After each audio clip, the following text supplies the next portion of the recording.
I just pulled a couple things at random. We've been looking around, and we've seen more than one copy of Donovan's Brain, including an Armed Services copy of Donovan's Brain. Here's yet another one. And of course, this was made into the famous film. Here's the Armed Services copy of Donovan's Brain. Open up the Armed Services copy. I thought that was the coolest thing, the way the format. Show the actual book. So half pages. Yeah, and they're just real. And 2 columns. And the 2 columns format goes all the way back to medieval manuscripts.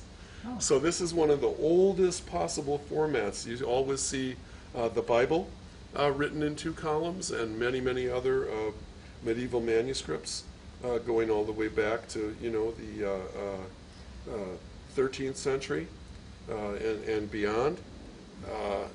And then the great Olaf Stapledon with Odd John. And we have a lot of first editions of Stapledon.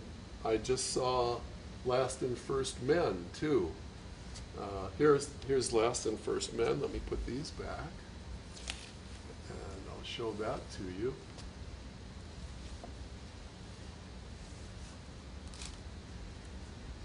And of course, what makes this so important to me and to researchers is that the dust covers are intact.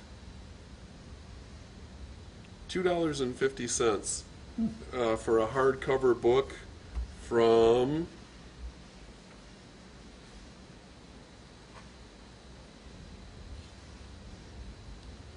(1931).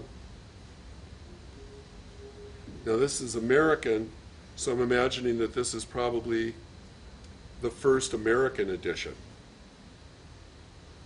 31.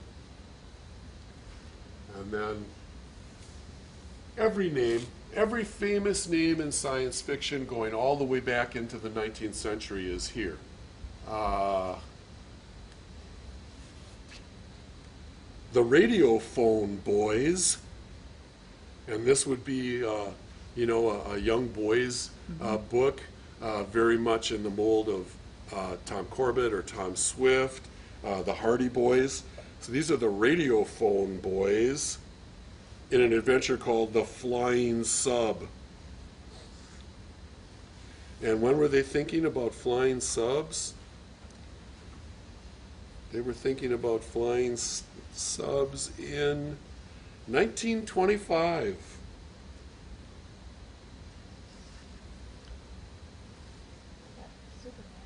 What have you got? Oh, yeah. So, not very many comic books in Rusty's collection, but what's there is choice. And this is a very, very famous and special issue of Superman. This is a caricature of Julie Schwartz, who was the editor of DC Comics for many, many, many years. And this particular issue is an anniversary issue, and it's dedicated to Julie Schwartz. And Julie Schwartz is actually a character within this story. And at the beginning of the story, he's homeless. He's out on the street for some reason. And there you see him again.